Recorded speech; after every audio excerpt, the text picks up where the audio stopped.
جو ساتھی جانتے ہیں، پہلے جو گئے ہیں وہ جانتے ہیں کہ ریاض الجنہ وہ ٹکڑا جسے میرے نبی نے جنت کہا ہے، اور بے شک وہ جنت ہے۔ ماں بین بیتی و منبری روضۃ من ریاض الجنہ میں نبی کا فرمان ہے، اور ہمارا اس پر ایمان ہے کہ بالکل وہ جنت کا ٹکڑا ہے۔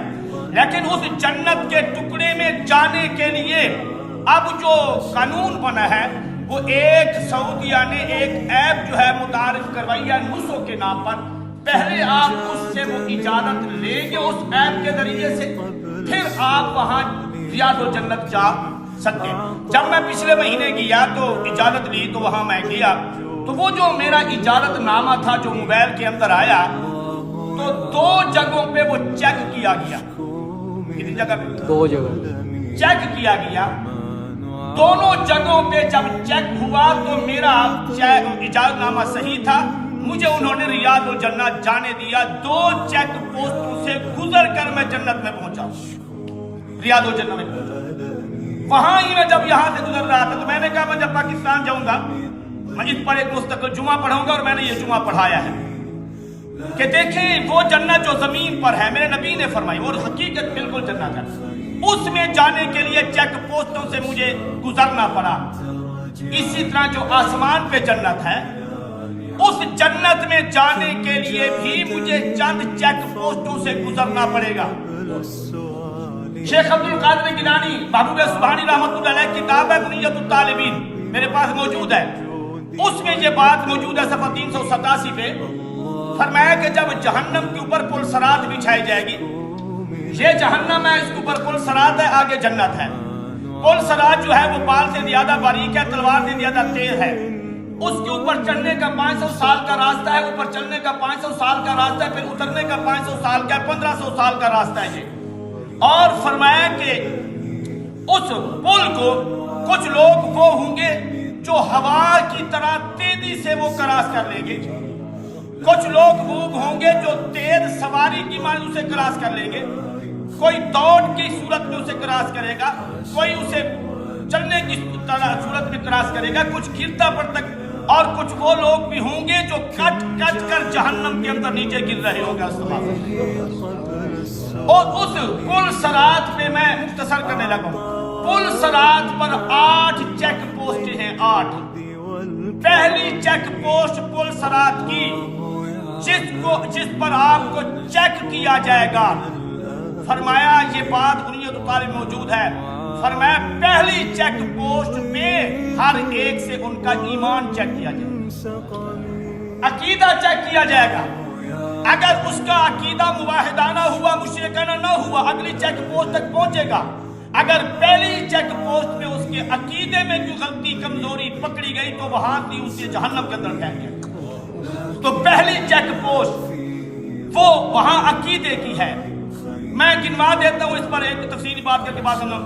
دوسری چیک پوسٹ اس پہ نماز پوچھی جائے گی، تیسری پہ زکوٰۃ پوچھی جائے گی، چوتھی پہ جو ہے روزہ پوچھا جائے گا، 5ویں پہ حج پوچھا جائے گا، 6 پہ امانت و دیانت پوچھی جائے گی، 6 کے اوپر جو ہے غیبت دیکھی جائے گی، غیبت تو نہیں کرتا تھا، اور 8ویں کے اوپر جو ہے نا یہ دیکھا جائے گا یہ حرام تو نہیں کھاتا تھا۔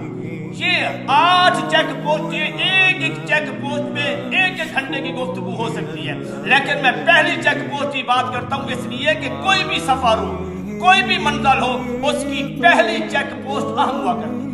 مثلا میں یہاں سے جانے لگا، میں نے پروگرام بنایا میں عمرہ کروں گا، مکہ میں یہ زیارتیں یہ دیکھوں گا، مدینے میں یہ زیارتیں کروں گا، یہ ساری میں نے ترتیب بنائی، لیکن اس سفر کی جو پہلی چیک پوسٹ تھی یہ پاکستان کا انٹرنیشنل آپ کا ایئرپورٹ تھا کہ اگر یہاں میرے کاغذوں میں کمی نکل آتی، میرے پاسپورٹ میں، میری ٹکٹ میں، کسی چیز میں بھی مجھے جہاز پہ سوار ہونے دیتے نہیں، مجھے وہاں جانے دیتے؟ اگر پہلی چیک پوسٹ پر اگر میں ناکام ہو جاتا تو مجھے اگلی چیک پوسٹوں میں جانے کی اجازت نہیں۔ گویا پہلی چیک پوسٹ کوئی بھی ہو وہ اہم ہوا کرتی ہے۔ آخرت کی پہلی چیک پوسٹ جو ہے وہ جو پل صراط پر ہے وہ عقیدہ توحید کی چیک پوسٹ ہے۔ اگر یہ اس میں آپ صحیح نکلے تو اگلی چیک پوسٹ پہ جا کر آپ کی نماز بھی چیک کی جائے گی، زکوٰۃ بھی چیک کی جائے گی۔ اگر خدا نہ خواستہ اللہ نہ کرے ادھر ہی کسی کی پکڑ ہو گئی تو اس کی نمازوں کا بھی کوئی فائدہ نہیں، حج زکوٰۃ کا کوئی فائدہ نہیں، کسی نیکی کا کوئی فائدہ نہیں اگر پہلی چیک پوسٹ اس کی پکڑ ہوگی۔ اور یہی وجہ ہے میرے نبی نے کیا فرمایا صلی اللہ علیہ وسلم؟ فرمایا جب تمہارا بچہ بولنے کے قابل ہو تو اسے سب سے پہلے کیا سکھاؤ؟ لا الہ الا اللہ۔ اس میں کیا ہے کہ نماز پڑھی کر، اس میں کیا ہے زکات دیا کر، اس لا الہ میں کیا ہے؟ بیٹا آج سے سمجھ لے کہ اللہ کے سوا تیرا کوئی معبود نہیں ہے۔ یہ پہلا بولنے لگا، نماز 7 سال کے بعد ہے یا 10 سال کے بعد جب، لیکن کلمہ فرمایا جب بچہ بولنے لگے تو یہ، اور جب یہی بچہ جوان ہو کر زندگی گزار کر دنیا سے جا رہا ہے تو تجھے مجھے کیا حکم ہے؟ لقنوا موتاکم لا الہ الا اللہ۔ جب تمہارا بھائی، تمہارا باپ، تمہارا بیٹا دنیا سے جا رہا ہے تو پھر آخری وقت سے لا الہ الا اللہ کی تلقین، وہاں بھی لا الہ الا اللہ ہے، آتے وقت بھی لا الہ الا اللہ، جاتے وقت بھی لا الہ الا اللہ۔ اور جو ہی قبر کے اندر رکھ کر آتے ہیں تو پہلا سوال وہاں یہی ہوتا ہے، یہ نہیں ہوتا اس کی نمازیں دیکھو، اس کے روزے دیکھو، اس کی یہ دیکھو، یہ دیکھو۔ پہلا سوال یہ ہے کہ من ربو کا، تیرا رب کون، تو پالا۔ یہ بھی عقیدے کے اوپر سوال ہے۔ پیدائش کے وقت، بولتے وقت بھی عقیدے کی تبلیغ، مرتے وقت بھی عقیدے کی تبلیغ، اور قبر کے اندر بھی پہلا سوال عقیدے کا ہے۔ اور میدان معاشر میں جب انسان پل صراط کے راستے میں گزرے گا تو وہاں بھی پہلی چیک پوسٹ عقیدے کی ہے۔ تو معلوم ہوا اعمال سے زیادہ عقیدے کا، عقیدے کی زیادہ اہمیت ہے۔ قرآن پاک میں جہاں بھی اعمال کا ذکر کیا ہے وہاں لفظ پہلے آمنو آیا ہے، پھر عامل الصالحات آیا ہے۔